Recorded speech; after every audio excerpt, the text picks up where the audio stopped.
Gloire à Dieu. Éternel notre Dieu, notre Roi, quel privilège, quelle grâce d'être encore vivant en ce jour. C'est une victoire sur le monde des ténèbres et nous te sommes reconnaissants. Merci pour ce moment autour de ta parole. Merci de ce que toute chair maintenant se tait et toi seul tu t'élèves, toi seul tu nous parles et avec humilité et douceur nous te recevons. Que toute la gloire te soit rendue au nom de Jésus-Christ. Amen. Dieu vous bénisse au nom puissant de notre merveilleux Seigneur et Sauveur Jésus-Christ.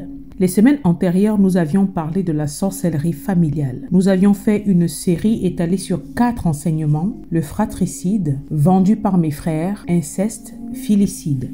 Et avec la grâce de Dieu, nous poursuivrons encore sur d'autres épisodes, mais aujourd'hui nous marquons un arrêt pour pouvoir répondre à quelques questions qui nous ont été posées de la part de certains abonnés. En effet, nous avons été contactés par plusieurs personnes qui ont demandé comment arriver à surmonter les attaques spirituelles. Quels sont les versets bibliques que ces personnes peuvent utiliser pour combattre la sorcellerie en général, mais beaucoup plus la sorcellerie familiale. Voilà pourquoi nous faisons donc cette exhortation pour pouvoir répondre à cette question sur les différentes stratégies spirituelles pour combattre contre les attaques spirituelles au travers des versets bibliques. Avant d'y arriver, il y a un certain nombre de choses que j'aimerais dire. Bien-aimés, nous abordons la fin d'année 2020. Et comme nous l'avons constaté, 2020 a été une année compliquée, une année assez difficile. Nous le voyons au travers de tout ce qui se passe, parlant de la pandémie, la maladie, beaucoup de pertes, de décès en cette année. Il y a eu beaucoup de larmes, de pertes humaines, des guerres, des attentats, des catastrophes naturelles. Beaucoup ont été licenciés. D'autres en chômage partiel. Donc, il y a eu un certain manque. Mais au milieu de tout ça, les différentes attaques spirituelles n'ont jamais manqué. Beaucoup ont eu à subir même des procès, des torts, des injustices, ont été traînés devant les tribunaux, accusés injustement. L'adversaire a travaillé fort. Et nous savons que la parole nous dit qu'il rôde, cherchant qui il va dévorer. Autour de nous, nous avons beaucoup de personnes qui crient, qui pleurent. Et la parole de Dieu nous prépare également à tout cela parce que nous vivons les derniers temps. Et nous savons que le diable est déchaîné. Nous savons que même si le diable travaille de manière acharnée toute l'année, les fins d'année, ce sont des périodes où on a comme l'impression qu'il y a un certain acharnement, où véritablement on se rend compte que rien ne va, ou bien on se rend compte qu'on fait tout de travers. Les choses vont dans tous les sens. Il y a beaucoup d'attaques, une concentration d'attaques diaboliques, tant physiquement que spirituellement. Alors, à toi qui écoutes ce message, si tu es déjà enfant de Dieu, si tu es un croyant, j'aimerais te dire, cher athlète, fils de Dieu, lève-toi et sois plus que jamais ferme, persévérant. Reste debout dans ce combat en étant sobre et vigilant et attelle-toi à fermer les portes, tant spirituellement que physiquement. Veille sur les détails et détourne-toi du mal parce que l'adversaire cherche qui dévorer. J'ai l'habitude de le dire. 1 Jean 5 verset 19 nous dit « Le prince de ce monde, c'est l'adversaire et que tout le monde entier est sous sa coupe, sous sa puissance. Le monde vit et marche dans les ténèbres et Satan aime être ignoré et il déteste la lumière. Or, la parole de Dieu que nous ouvrons, que nous écoutons quotidiennement représente cette lumière qui éclaire les ténèbres. Et le diable réussit dans plusieurs de ses entreprises parce qu'il agit de manière sournoise, de manière cachée, de manière dissimulée. Tant qu'il est déguisé, caché, il œuvre tranquillement dans la vie des uns et des autres. Mais une fois que la lumière, représentée, je le répète, par la parole de Dieu, arrive dans la vie, dans le cœur d'un être humain, elle a la capacité de dissiper les ténèbres, de sortir les uns et les autres de l'ignorance. Elle ouvre les yeux, elle fait tomber les écailles, elle nous rend intelligents, sobres. Voilà pourquoi nous devons nous attacher plus que jamais à cette parole. Et je ne cesserai jamais de le dire, le monde spirituel spirituel, bien-aimé, existe. Le diable et les esprits diaboliques, les esprits méchants également sont réels. La parole nous dit que nous savons que nous sommes de Dieu. Dans 1 Jean 5, verset 18. Et nous savons que quiconque est né de Dieu ne pêche point. Mais celui qui est né de Dieu se garde lui-même et le malin ne le touche pas. À toi qui as posé la question de savoir comment faire pour combattre la sorcellerie, comment faire pour sortir de cet engrenage, est-ce que tu es né de nouveau? Est-ce que tu es un fils de Dieu? C'est-à-dire que est-ce que tu es une personne qui a été réconciliée avec Dieu au travers de l'acceptation de Christ comme ton Seigneur et Sauveur? Est-ce que tu es sanctifié par le sang précieux de Christ? Est-ce que le Seigneur Jésus-Christ est ton maître? Dans quel camp exactement te trouves-tu? Les attaques de sorcellerie que tu subis, est-ce que c'est représenté par le fruit des portes que tu ouvres consciemment ou même inconsciemment dans ta vie? Voilà déjà premièrement plusieurs questions auxquelles il faudrait répondre avant de s'engager dans le combat spirituel. Bien-aimé, il est important que tu réalises que tu ne peux pas aller livrer bataille à Satan si tu vis et tu marches dans son camp. Cela n'est tout simplement pas possible. Il y a des choses que nous ne devons pas ignorer et sur lesquelles nous devons absolument être enseignés, documentés. Voilà pourquoi je vous recommande cet excellent ouvrage écrit sur l'argument appelé l'art du combat spirituel du Dr Tchanou Clotaire. Vous pouvez le retrouver sur Amazon. C'est un excellent ouvrage qui donne des techniques spirituel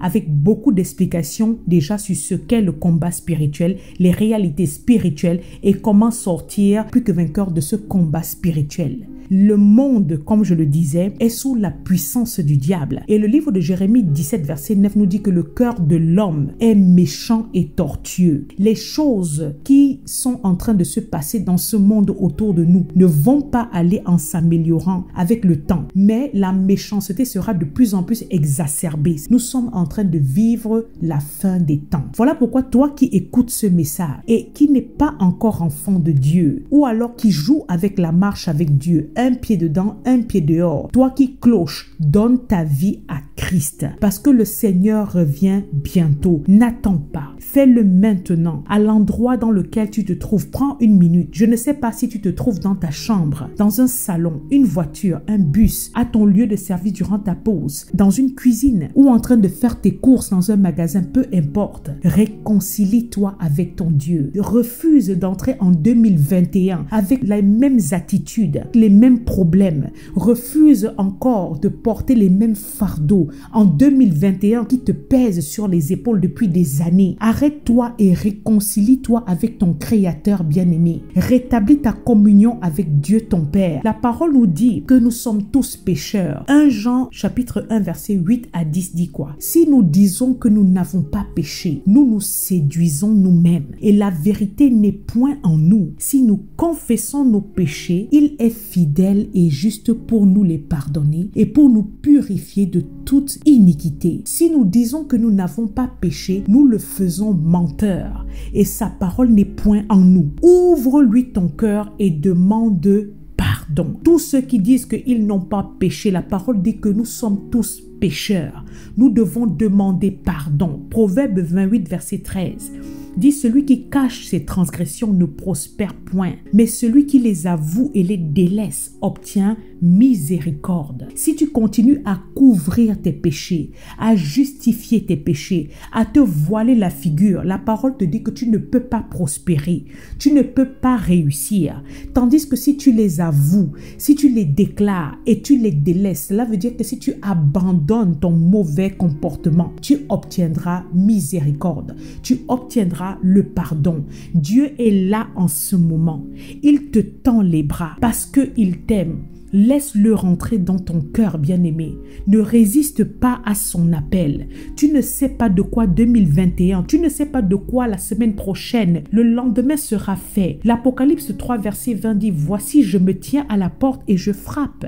Si quelqu'un entend ma voix et ouvre la porte, j'entrerai chez lui et je souperai avec lui et lui avec moi. Ce que tu entends en ce moment au travers de ce message, c'est la voix de l'Éternel qui te parle. Il est là et il se tient et tape à la porte de ton cœur. Laisse-le rentrer dans ta vie. Lui seul a les épaules et les bras assez solides pour porter tous tes fardeaux. Il est tout puissant pour te délivrer, pour te libérer de toute culpabilité, de tout remords, de toutes ces saletés qui te pourrissent la vie, même de tes erreurs du passé, du mal que tu as pu créer aux uns aux autres au travers de tes mauvaises actions. Il est capable de les effacer. Confesse ton péché. Beaucoup de personnes vivent dans le tourment. Beaucoup sont dans les regrets, la culpabilité, mais ils ignorent que cela également est un puissant piège du diable qui lie leur vie et dans lequel il faut absolument sortir. Bien-aimé, si tu as un péché que tu as commis, si tu as quelque chose dans le passé que tu as fait et tu sais que cela est dans ton cœur comme un remords, confesse-le au Seigneur et laisse le Seigneur te pardonner. Il dit dans l'Ésaïe 43 verset 25, c'est moi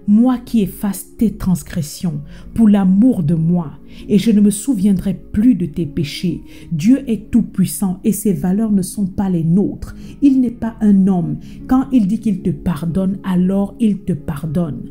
Confesse Christ, accepte-le comme ton merveilleux Seigneur et Sauveur. Abandonne les mauvaises voies dans lesquelles tu te trouves. Que ce message parle à ton cœur, bien-aimé, en ce moment. Confesse le Romains chapitre 10 verset 9 qui dit, si tu confesses de ta bouche le Seigneur Jésus et si tu crois dans ton cœur que Dieu l'a ressuscité des morts, tu seras sauvé. Confesse de ta bouche. Crois-le dans le plus profond de ton cœur. La croyance est importante. La parole nous enseigne que sans la foi, sans la croyance, nous ne sommes pas agréables à Dieu. Parce que personne ne doit s'approcher de Dieu en ayant le doute. Il est dit dans Hébreux 11, verset 6, sans la foi, nous ne sommes pas agréables à Dieu. Il faut s'approcher de Dieu en croyant qu'il existe et qu'il est le rémunérateur de ceux qui le cherchent. Si tu as franchi ces quelques étapes en étant authentique, en étant sincère, si tu t'es remis en communion, si tu es passé par la confession de tes péchés, par la renonciation de tes péchés, parce que je le répète encore, cela ne te sert à rien de dire que tu donnes ta vie à Christ si tu ne renonces pas à tes péchés, si tu ne détournes pas tes regards de tes mauvaises voies, si tu comptes retourner à tes vomissures et à tes iniquités, si tu as reconnu le Christ comme ton Seigneur et Sauveur, crois-le, bien-aimé, tu es sauvé. 2 Corinthiens 5 verset 17 dit, si quelqu'un est en Christ, il est une nouvelle créature et les choses anciennes sont passées, voici toutes choses sont devenues nouvelles. Bien-aimé, si tu as accompli tout cela, aussi simple et incroyable que cela puisse être, Dieu te dit qu'il t'a pardonné. Et maintenant, en étant du bon côté, celui des enfants de Dieu, tu peux te lever et prier. Tu peux crier à Dieu dans la situation dans laquelle tu te trouves et voir les choses bouger spirituellement comme physiquement. Si tu as également la possibilité de te rapprocher d'une communion de frères, d'un homme de Dieu, d'une femme de Dieu authentique qui pourront t'aider dans ta marche, dans ta croissance spirituelle, cela serait tout simplement merveilleux.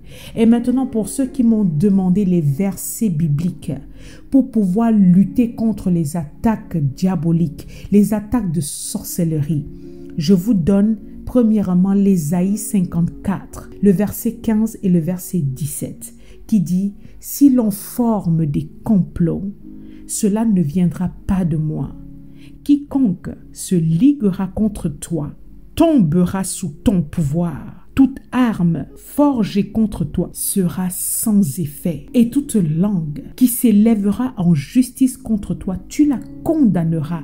Tel est l'héritage des serviteurs de l'Éternel. Tel est le salut qui leur viendra de moi, dit l'Éternel. Gloire à Dieu. Si l'on forme des complots, qu'importe les associations de sorciers, qu'importe leur réseau satanique, la parole dit que s'il y a des complots contre ta vie, Dieu te dit, cela ne viendra pas de Dieu. Qu'importe leur réseau satanique qui osera se liguer contre toi, la parole dit qu'il tombera sous ton pouvoir.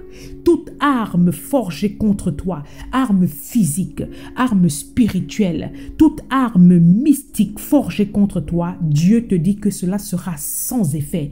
Et toute langue qui s'élèvera en justice contre toi, tu la condamneras. Tout tribunal satanique, toute langue mensongère, tout mensonge satanique qui osera se lever en jugement contre ta vie pour te maudire, pour te casser, te bloquer, la parole dit qu'il te donne l'autorité de la condamner et c'est l'héritage. C'est un héritage qu'il te donne. Jean 10, verset 19 dit « Je vous ai donné le pouvoir de marcher sur les serpents et les scorpions et sur toute la puissance de l'ennemi et rien ne pourra vous nuire. » Dieu dit qu'il nous a donné le pouvoir, la puissance, l'autorité de marcher sur les serpents et sur les scorpions et sur toute la puissance de l'ennemi, sur la sorcellerie, sur toutes les actions mystiques. Et il dit rien. Et quand Dieu dit rien, c'est rien. Rien ne pourra vous nuire. Rien ne pourra vous détruire. Rien ne pourra te bloquer. 1 Jean 3, verset 8 dit « Celui qui pêche est du diable, car le diable pêche dès le commencement. Le Fils de Dieu apparu afin de détruire les œuvres du diable. » Il dit que le Fils de Dieu, qui est le Christ, que tu viens de confesser comme ton merveilleux Seigneur et Sauveur, apparu afin de détruire les œuvres du diable. Maintenant, ayant pour maître, ayant pour guide, ayant pour merveilleux Seigneur et Sauveur ce Christ qui a paru pour détruire les œuvres de la sorcellerie, tu marches en sécurité. Nombre 23, 23 dit quoi? L'enchantement ne peut rien contre Jacob, ni la divination contre Israël. Autant marqué, il sera dit à Jacob et à Israël, quelle est l'œuvre de Dieu? Ce verset te dit, bien-aimé, que l'enchantement ou encore la magie blanche, noire, rouge, que sais-je, les envoûtements, les sorts, le charme, les ensorcellements, peu importe, ne peuvent rien contre toi. Ce sont des armes qui ne peuvent rien contre ta vie parce que tu es caché en Christ. Deutéronome 28, verset 7. L'Éternel te donnera la victoire sur tes ennemis qui s'élèveront contre toi et ils sortiront contre toi par un seul chemin et ils s'enfuiront devant toi par 7 chemins. L'Éternel te donnera la victoire sur tous les sorciers de ta famille qui s'élèveront contre toi, bien-aimé. Voilà ce que la parole de Dieu nous dit. Et je te donne encore une dernière référence, Ésaïe 59, verset 19, la partie B, qui dit « Quand l'ennemi viendra comme un fleuve, l'Esprit de l'Éternel le mettra en fuite. » Bien-aimé, voilà quelques versets que tu peux déclarer, parce que plus que des versets, ceci sont des déclarations de croyance. Ce sont des piliers pour bâtir ta croyance lorsque tu élèves la voix à Dieu. Place-toi sur sa parole pour déclarer à l'adversaire. Le diable ne peut pas fuir parce que tu cries, ne peut pas fuir parce que tu pleures, ne peut pas fuir parce que tu fais je ne sais pas quoi. Le diable ne respecte que la force. Or, la parole de Dieu est cette arme, elle est cette épée, elle est ce marteau qui brise le roc, elle est cette lampe qui éclaire le sentier, elle a la capacité de mettre en déroute le diable. Voilà pourquoi lorsque le démon est venu tenter le Seigneur durant son jeûne dans le désert, il a répondu par « il est écrit ». En d'autres termes, il a répondu avec la parole. Alors à toi qui as écouté ce message, lorsque tu es attaqué par les esprits diaboliques, lorsque la sorcellerie familiale ou autre forme de magie ou d'envoûtement te tourne autour, n'essaie pas de répondre avec autre chose que la parole, parce que en mettant la parole devant, c'est là où le diable fuit. Soumettez-vous donc à Dieu, résistez au diable. On résiste au diable au travers de la parole et il fuira loin de vous. Que Dieu te bénisse au nom puissant de notre merveilleux Seigneur et Sauveur Jésus-Christ. Amen.